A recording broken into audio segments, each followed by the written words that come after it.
방금 전에 저와 여러분들이 교도하신 말씀 가지고 지금 그리고 여기 나의 믿음은 그렇게 말씀의 제목 정하고 강론하겠습니다.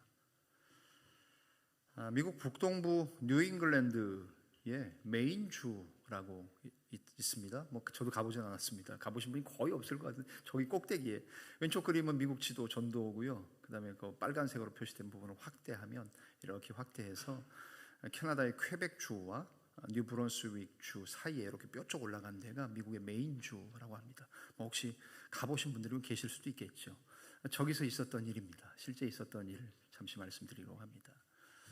메인주의 그 작은 마을에 수력 발전소가 세워질 계획이 발표됩니다. 우리가 잘 아시는 것처럼 저도 춘천에 근무를 했었습니다만 그 춘천도 이게 물 내려오면 물 많이 넘치면 마을이 많이 잠겨서 그렇게 되는데요. 수력 발전소가 세워지면 마을이 거의 물에 잠기게 되죠. 수몰 지역이 만들어지게 됩니다. 이 계획이 발표되자 그때 마을 사람들에게 일정 기간 시간을 오래 주면서 다른 장소로 옮겨 가셔도 되고 지금 여기 사시다가 그때 돼서 옮기셔도 되고 지금 하시던 일들 계속 하셔도 됩니다. 아직 시간이 많이 남았으니까 시간을 많이 드립니다 하고 정책을 발표했다고 합니다. 그런데 댐이 건설되기 바로 직전부터 그 마을엔 참 흥미로운 일이 벌어지기 시작했습니다. 우리가 예상하듯이 마을의 모든 공사하는 일, 건물이나 도로를 공사하고 보수하는 일들이 다 멈추기 시작합니다. 심지어는 보수하는 일들 다 중단되고 어느 누구도 자기 집에 페인트 칠을 하거나 집을 고치거나 하는 일들이 생기기 시작하지 않았습니다. 사람들은 마을을 떠나기 훨씬 이전이었지만 물이 들어오기 벌써 오래 전부터 이미 사람들은 자기들이 사는 마을, 자기 집을 돌보지 않았고 버려진 채로 놔두기 시작했다는 겁니다. 그때 그 마을에 살던 한 주민이 이렇게 불평하면서 의미 있는 말을 남겼다고 합니다. 미래에 대한 믿음이 없는 곳에는 현재에 아무런 힘도 존재하지 않는다. 어떻게 보면 당연한 일이죠. 미래에 대한 지금 소망도 없고 믿음도 없어요. 왜 우리가 사는 내 집, 할아버지, 아버지 부터 자손 몇 대가 내려왔는지 모르지만 살던 그 집, 이제는 수몰 지역이 되는구나. 내가 사는 지역이 이제는 없어지는구나. 물에 잠기는구나. 지도에도 표시가 안 되겠구나. 그렇게 소망이 없고 희망이 없는 그곳에는 그곳에 현재 살던 사람들에게는 아무런 힘도 존재하지 않게 되는 것을 한 사람이 보면서 이런 말을 남겼다는 이야기입니다. 어떻게 보면 좀 당연한 일인 것 같습니다. 저 같아도 이제 몇 년 뒤에 여기 철거되고 그렇게 하는 지역도 있지 않습니까? 그것처럼 이 지역이 수몰될 건데 길을 내고 도로를 고치고 집을 수리하고 페인트 칠을 하는 그게 무슨 소용이 있냐? 그러다 보니 사람들이 아마 무력감에 빠지고 아무것도 하지 않은 것을 이렇게 얘기했던 것 같습니다. 저는 그 말을 곱씹으면서 다음과 같이 다시 한번 바꾸어서 생각해 봤습니다. 미래에 대한 믿음이 만약에 없는 곳에 아무런 힘도 현재에 존재하지 않는다면 정반대로 말하면 너무나도 단순한 건 아닙니까? 미래에 대한 믿음이 있으면 그 믿음이 있는 곳이라면 그런 사람이라면 현재엔 엄청난 힘을 가질 수 있지 않는가? 엄청난 현재의 힘이 존재하지 않는가? 왜요? 믿음이 곧 힘이기 때문입니다. 이것은 그냥 일반적인 적극적인 사고방식에서 얘기하는 것뿐만 아니라 우리 신앙에서는 더더군다나 강력한 메시지입니다. 우리의 믿음, 우리의 소망에 대한 기대, 미래에 대한 믿음과 소망이 있는 개인과 가정과 공동체, 국가라면 현재엔 엄청난 힘이 존재하게 마련입니다. 이것이 없다면 아마 우리는 오늘 우리를 살아가는 우리의 삶에 힘의 원동력을 얻지 못하는 것은 당연한 귀결일 겁니다. 저는 이 말씀을 우리 교회나 개인에게 적용해 봅니다. 여러분 개인은, 여러분 가정은, 우리 교회는 미래에 대한 믿음이 있습니까? 미래에 대한 믿음이 있으면 오늘 지금 이 현재에 우리는 힘있게 살 거고요. 소망을 가지며 능력 있게 살 거고요. 뭔가 생동감 있게 살 겁니다. 그러나 그렇지 못하다면 아마 오늘도 어제와 다르지 않은 오늘, 미래가 없는 오늘, 그것을 힘겹게 아마 살아갈 것이라고 생각합니다. 오늘은 믿음에 대한 이야기입니다. 우리가 잘 아는, 아마 삼척동자도 잘 아는 믿음의 조상 아브라함에 관한 이야기입니다.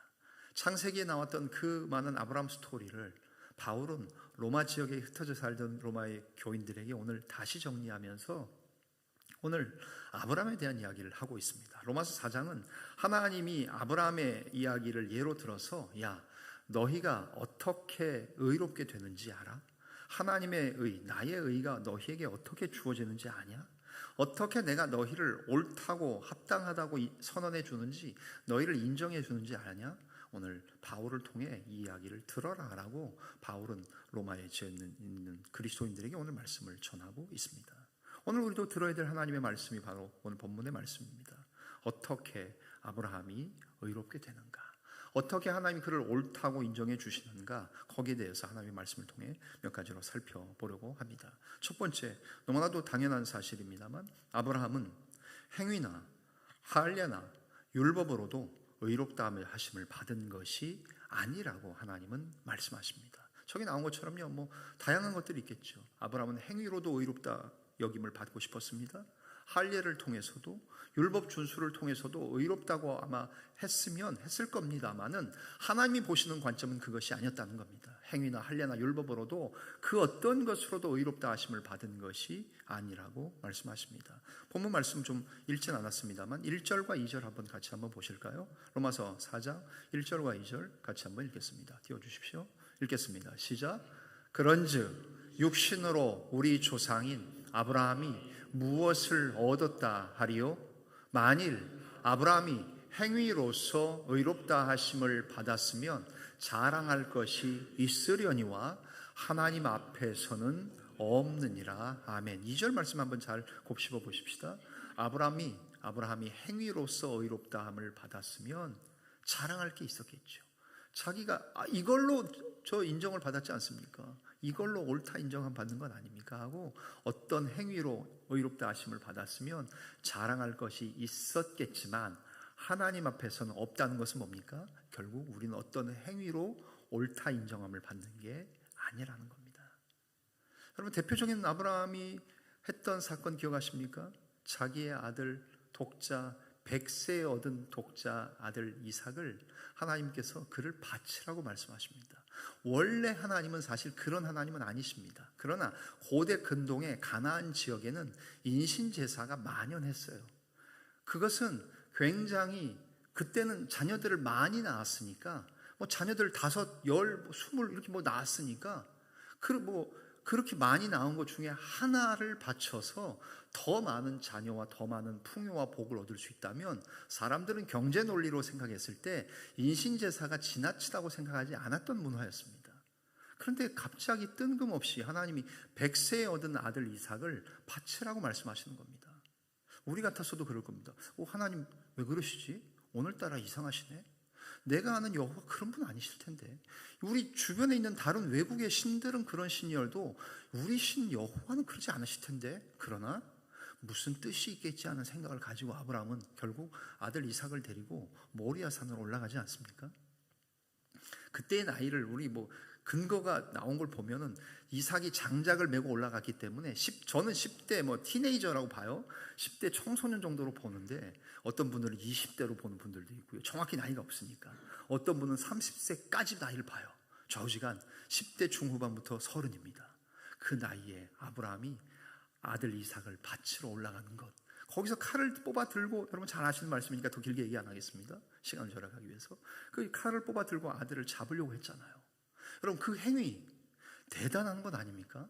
하나님 앞에서 그는 이런 행위로도 만약에 의롭다함을 받았으면 받았을 거지만 하나님은 그 행위를 통해서 아브라함을 인정하지 않으셨다는 거예요. 왜냐하면 창세기 22장에 아브라함이 이삭을 바친 사건은 창세기 22장에 나와요. 근데 여러분 상식적으로 아셔야 될 건 뭐냐면 하나님이 아브라함을 의롭다고 하신 사건은 창세기 15장에 나와요. 그러니까 의롭다 하신 사건은 저 앞에 있어요. 아브라함이 아들 이삭을 바치려고 했던 것은 22장에 나와요. 시간적인 선으로 보면 한참의 시간 전에 의롭다고 인정해 주셨고 한참의 시간이 지난 뒤에 자기 아들 이삭을 칼로 모리아 산에서 내려 쳐 잡으려고 합니다. 여러분, 그 모리아 산이 결국 다윗성 헤브론이 되고 예루살렘이 되고 거기 성전이 세워져요. 이게 대단한 사건입니다. 어떻게 아브라함이 아들 이삭을 드리려고 했던 그곳이 결국에는 솔로몬 성전, 또 스룹바벨 성전, 헤롯 성전인 그 지역이 됩니까? 하나님의 신비한 역사가 벌써 수백 년 전부터, 수천 년 전부터 있었던 거예요. 여러분, 그것들을 상식으로 아셔야 되고요. 자, 그랬던 그 행위 얼마나 대단합니까? 우리도 할 수 없는 일들을 아브라함은 행했어요. 그 행위로 의롭다 하심을 받은 게 아니라는 거예요. 그 전에 15장에 이미 하나님 의롭다고 하셨고 22장에서 아들 이삭을 바치려고 했으니까. 또 한 가지 살펴볼까요? 할례는 어떻습니까? 9절 10절 한번 읽어보실까요? 9절 10절 넣어주시겠습니까? 9절 10절 한번 보시면 좋겠습니다. 9절 10절 같이 읽겠습니다. 시작. 그런즉 이 복이 할례자에게냐 혹은 무할례자에게 도냐? 무릇 우리가 말하기를 아브라함에게는 그 믿음이 의로 여겨졌다 하노라. 10절. 그런즉 그것이 어떻게 여겨졌느냐? 할례시냐 무할례시냐? 할례시가 아니요 무할례시니라. 아멘. 그럼 할례는 오늘 2부 입에 나오신 분들 어느 정도 다 아시죠? 남성의 성기, 생식기 끝에 포피를 잘라내는 행위입니다. 의학적인 용어로 말하면 우리의 남성들이 하는 포경 수술입니다. circumcision이라고 합니까? 영어로 circumcising, 할례하다, 끝을 잘라내다, 그 단어입니다. 남자들이 하는 행위들, 그것을 통해서 하나님은 원래 없던 것을 처음 이스라엘 남자들에게 할례를 행하라고 하신 것 같지는 않아요. 왜냐하면 다른 나라들 역사들을 봐도 다른 데도 다 남자들이 건강상의 위생상의 이유로 생식기 끝에 포피를 잘라내는 포경수술을 했던 것 같으니까요. 근데 하나님은 그 행위 자체에 하나님이 의미를 부여하시는 것이에요. 너희 이스라엘의 모든 남자들은 생식기의 끝을 부싯돌로, 돌로, 칼로 베어서 잘라내고, 그리고는 몸에 뭘 가지라는 거예요?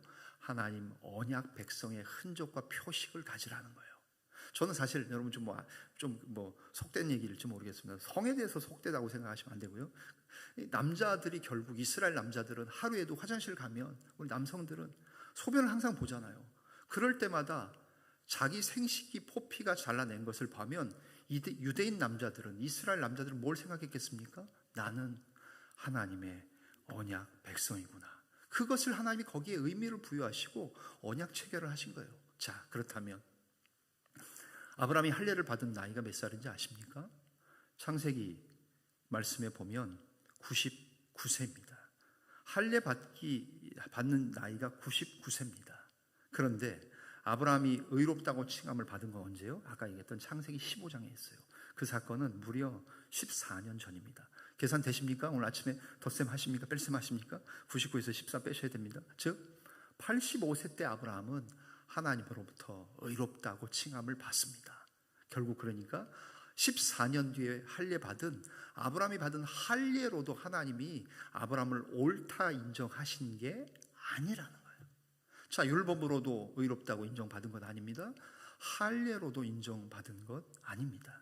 그리고 율법을 지켜서 율법 준수를 통해서 그가 의롭다고 받았습니까? 그렇지 않습니다. 오늘 읽었던 13절 15절 다시 한번 보실까요? 13절부터 15절 다시 한번 읽겠습니다. 시작.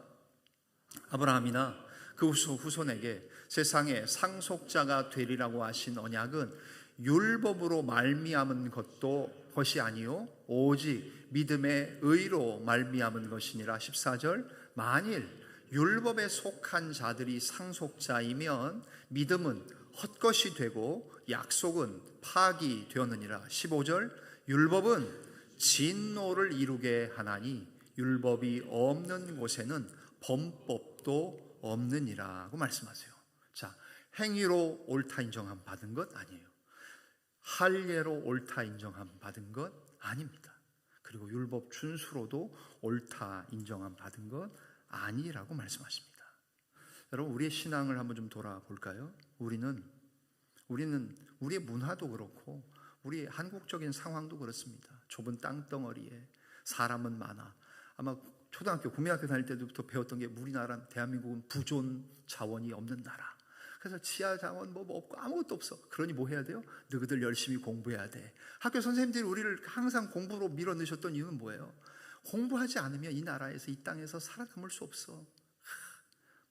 공연 다닐 때 한 반이 60명, 70명, 이부제 수업했던 저희들 베이비 부모 세대 아닙니까? 오전반, 오후반. 요즘 애들은 상상도 못하는 일들 아닙니까?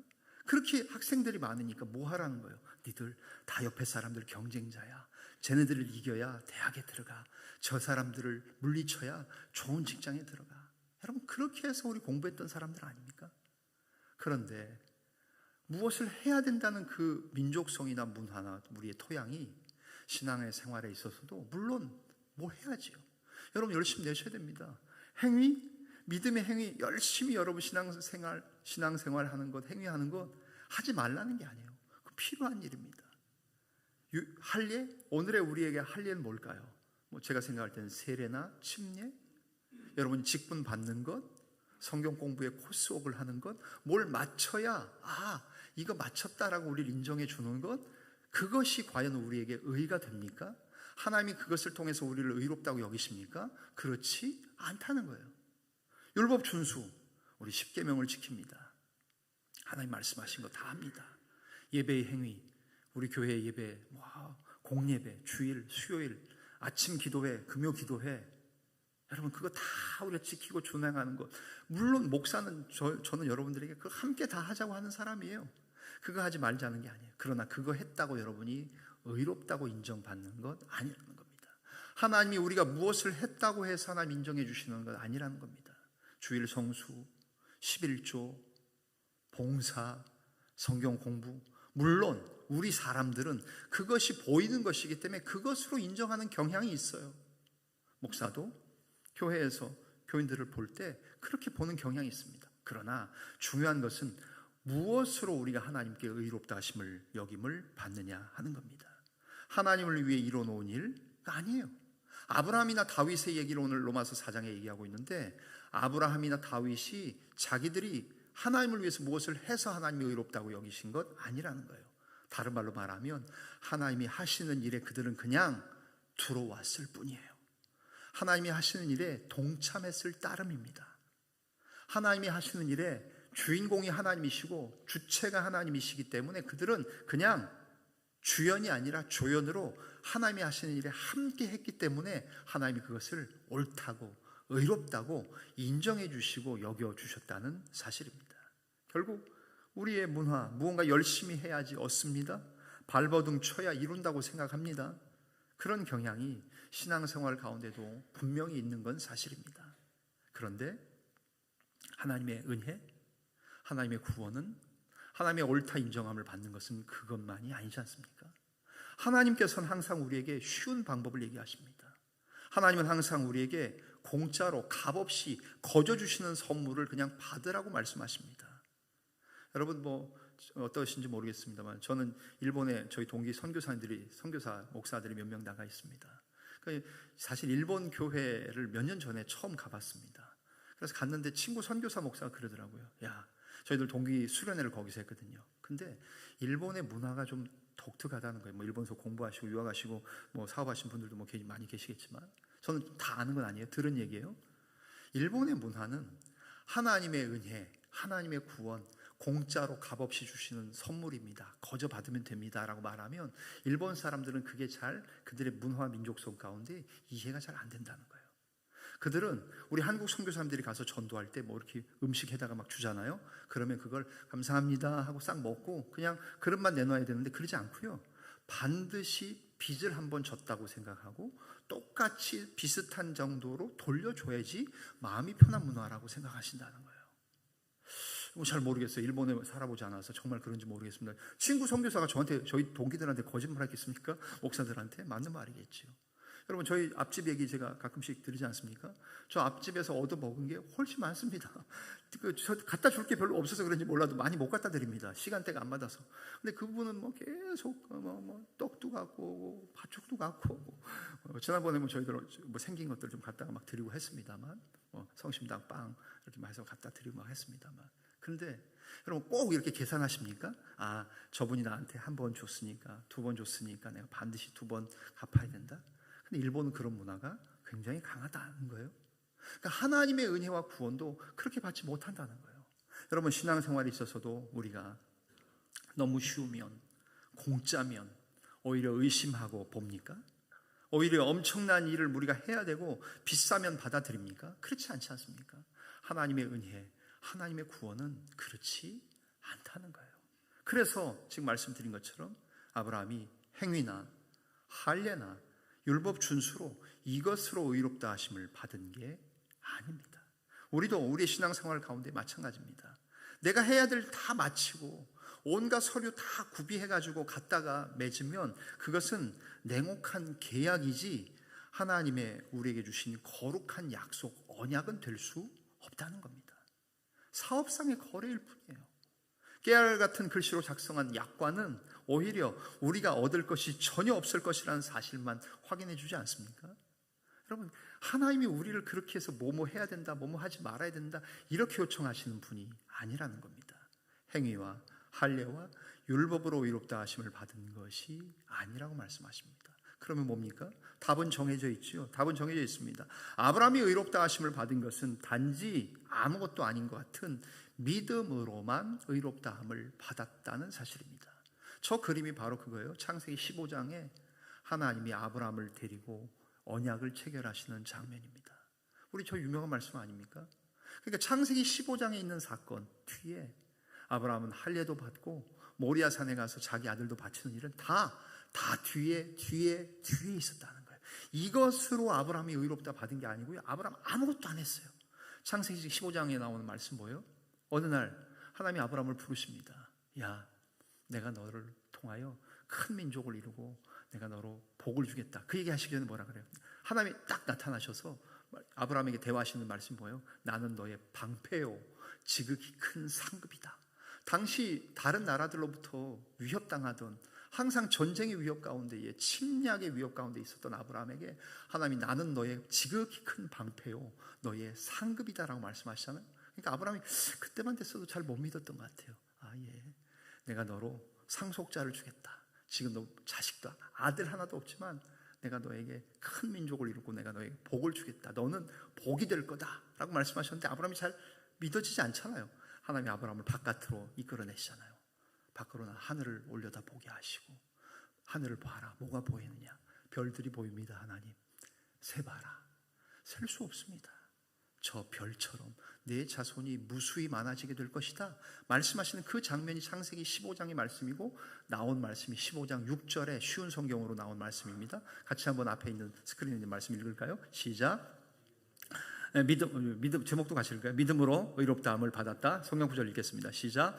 아브라함은 여호와의 말씀을 믿었습니다. 그런즉 여호와께서는 이런 아브라함의 믿음을 보시고 아브라함을 의롭게 여기셨습니다. 아멘. 아시는 것처럼 이름도 아직 개명되기 전이에요. 할례도 받기 전이에요. 아들도 바치기 전이에요.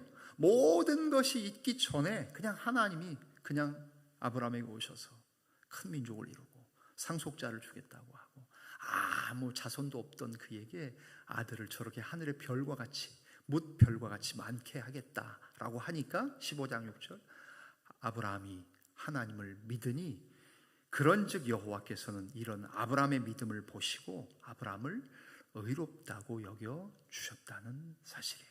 그것이 오늘 본문 로마서 4장 가운데도 계속 나오는 말씀 아닙니까? 4장 3절 같이 한번 보실까요? 4장 3절 같이 읽겠습니다. 3절 시작. 성경이 무엇을 말하느냐? 아브라함이 하나님을 믿음에 그것이 그에게 의로 여겨진 바 되었느니라. 믿었더니 하나님의 아브라함을 의롭다고 인정해 주셨다고 말합니다. 9절과 10절 같이 한번 읽으실까요? 9절 10절 같이 읽겠습니다. 시작. 그런즉 이 복이 할례자에게냐 혹은 무할례자에게 도냐 무릇 우리가 말하기를 아브라함에게는 그 믿음이 의로 여겨졌다 하노라. 아멘. 10절. 그런즉 그것이 어떻게 여겨졌느냐? 할례시냐 무할례시냐? 할례시가 아니요 무할례시니라. 아멘. 그리고 11절과 12절에도 할례는 이미 받은 의에 대한 표고요. 아브라함은 모든 믿는 자의 조상이 됐다라고 말씀하지 않습니까? 보십시오. 그가 11절 그가 할례의 표를 받은 것은 무할례시에 믿음으로 된 의를 확증한 것뿐이에요. 이는 왜요? 15장에 나왔던 사건이 할례는 몇 세요? 99세에. 그 사건이 훨씬 더 뒤에 나온 사건이라고 말씀드렸잖아요. 그러니 무할례자로서 믿는 모든 자의 조상이 돼서 그들도 의로 여기심을 얻게 하려 하심이라. 12절까지요. 또한 할례자의 조상도 됐어요. 왜요? 곧 할례 받을 자에게뿐 아니라 우리 조상 아브라함이 무할례 시에 가졌던 믿음의 자취를 따르는 다른 모든 사람들에게도 아브라함이 믿음의 조상이 되게 하도록 하셨다는 말씀이에요. 결국 하나님은 아브라함을 통해서 오늘을 살고 있는 우리들에게도 동일한 말씀하시는 거죠. 우리가 어떻게 하나님 앞에 의롭다 여김을 받느냐, 어떻게 구원을 받느냐, 어떻게 하나님의 은혜의 선물을 수혜하느냐, 어떻게 하나님의 일에 뛰어들 수 있느냐. 그것은 다름 아니라 하나님이 우리를 향하신 베풀어 놓으신 모든 것, 믿음으로 의롭다함을 받는 것, 믿음으로 하나님께 인정받는 것이 필요하다는 말씀이지요. 그래서 우리 기독교 신앙은 다른 것보다 어떻게 보면 극단으로 말하면, 여러분 이렇게 말하면 진짜 아무것도 안 하실지 모르겠지만 아무것도 안 해도 돼요. 아무것도 안 해도 돼요. 정말 하나님 믿으면 돼요. 그리고 하나님의 약속의 말씀 믿으면 돼요. 그 믿음만이 결국 아브라함을 의롭다 하신 것처럼 오늘을 살고 있는 우리도 하나님이 인정하시고 의롭다고 하신다는 말씀이에요. 대표적으로 믿음으로 살았던 한 사람을 좀 소개할까 합니다. 체코의 이안 후스라는 종교 개혁자입니다. 체코 여행을 하신 분들, 여성분들의 로망 아닙니까?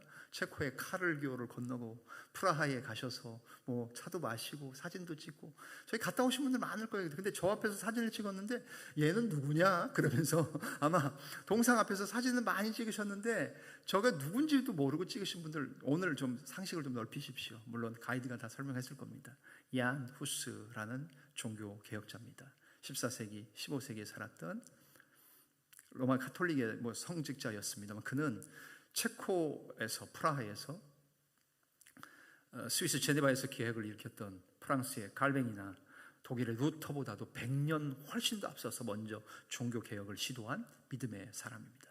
체코 대학 교수였고 학장이었던 그는 당시 카톨릭 교회, 천주교회의 부패와 잘못된 교리를 지적하다가 교황에 의해서 파면당했고요. 결국에는 콘스탄츠 공회로부터 화형당해 불에 살라 죽어져 갑니다. 그럼에도 그는 죽음을 두려워하지 않고 개혁의 동지들과 교회들을 향해 이렇게 외쳤습니다. 서로 사랑하십시오. 모든 이들이여 진리로 담대하십시오. 이런 후스의 믿음은 하나의 미랄이 돼서 뒤에 체코의 모라비안 공동체를 탄생시켰고요. 100년 뒤에 독일의 루터가 종교개혁을 일으키는 토대를 만들었습니다. 뿐만 아니라 니콜라우스 진젠도르프라는 사람, 또 영국의 존 웨슬리, 감리교회 창시자이죠. 그들에게도 영향을 미쳐서 전 세계로 복음이 확장되는 결과를 낳은 사람, 믿음으로 산 사람, 하나님 앞에 믿음으로 의롭게 되었던 한 사람, 그 사람이 바로 체코의 이안 후스라는 성직자입니다. 결국 오직 한 사람의 믿음의 힘으로 이렇게 큰 능력이 나타나는 겁니다. 아브라함 덕분에 이스라엘 전체의 그냥 조상일 뿐만 아니라 믿음의 조상이 되었고, 오늘 우리의 믿음의 조상 또한 아브라함이 된 겁니다. 체코의 이안 후스 때문에 오늘 개혁교회, 로만 카톨릭의 구교회가 아닌 신교인, 개신교인, 오늘 복음주의 교회인 우리들이 신앙생활을 할 수 있었던 것도 믿음 생활을 하는, 하나님을 의롭다고 믿고 하나님을 믿어 의롭게 되고 하나님을 믿고 하나님의 약속을 믿은 그런 종교개혁자들 덕분에 오늘 우리가 이렇게 하나님 앞에 받아들여졌다는 사실입니다. 결론이죠. 결론 무엇입니까? 오늘 지금 여기서, 그죠? 오늘 저희들의 믿음을 점검해야 될 때 우리는 아브라함의 믿음과 우리의 믿음을 견주어 볼 수 있어야 할 겁니다. Here and now, now and here. 제가 어떤 게 맞는 말인지 이번에 찾아보면서 알았습니다. 그죠? 앞으로 치나 뒤치나 우리 문화는 또 이렇게 지금 여기라고 하는 것이 익숙하다고 하지만 일반적인 표현은 여기 지금이 훨씬 더 영어식 표현인데, 여러분 오늘 지금 2026년 3월 1일에 여러분의 믿음은 어떠십니까? 우리는 오늘 신앙생활을 어떻게 하고 있습니까?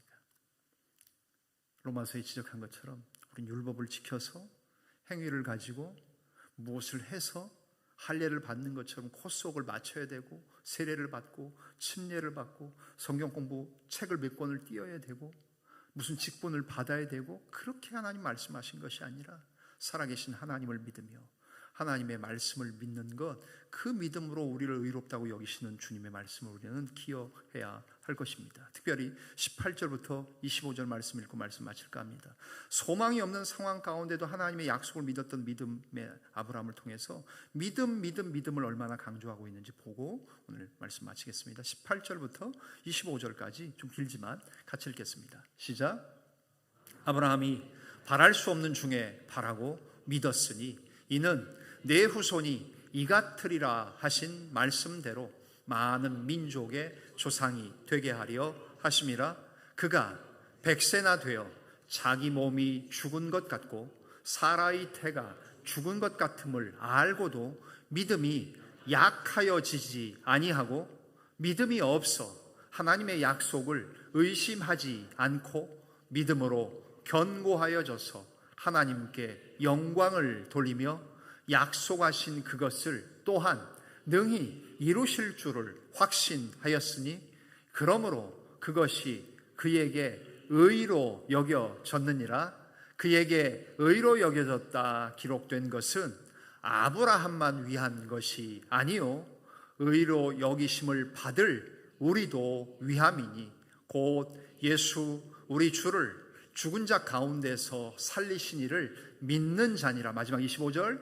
예수는 우리가 범죄한 것 때문에 내줌이 되고 또한 우리를 의롭다 하시기 위하여 살아나셨느니라. 아멘. 아브라함을 얘기합니다. 믿음이 약하여지지도 않았어요. 믿음이 없지도 않았어요. 오히려 믿음에 견고하여져서 약속하신 것을 또한 능히 이루실 줄을 확신하였더니 그러므로 이 믿음을 그에게 의로 여기셨느니라 하고 바울은 로마서를 통해 확증합니다. 사랑하는 우리 두드림의 모든 자매와 형제 여러분, 어떻게 우리가 온전하게 될 수 있습니까? 우리 교회가 어떻게 주님 기뻐하시는 교회로 나아가시겠습니까? 그것은 다른 것 없습니다. 개인과 교회 공동체 모두가 다 그리스도의 완전함으로 나아갈 수 있는 유일한 길, 이것은 많은 것 중에 하나가 아니라 단 하나 유일한 길이 있다면 그것은 다름 아니라 하나님을 믿는 것이며 하나님의 약속의 말씀을 믿는 것입니다. 오직 믿음, 아브라함이 보여주었던 그 오직 믿음의 신앙을 가지며 오늘도 내일도 믿음이 없이 미래에 대한 것 아무 소망이 없이 사는 사람이 아니라 믿음을 가지고 하나님과 하나님의 약속을 가지고 믿음으로 나아가시는 복되고 거룩한 우리 두드림의 모든 믿음의 권속들 되어질 수 있으시기를 주님의 이름으로 간절히 축원합니다. 기도하시겠습니다.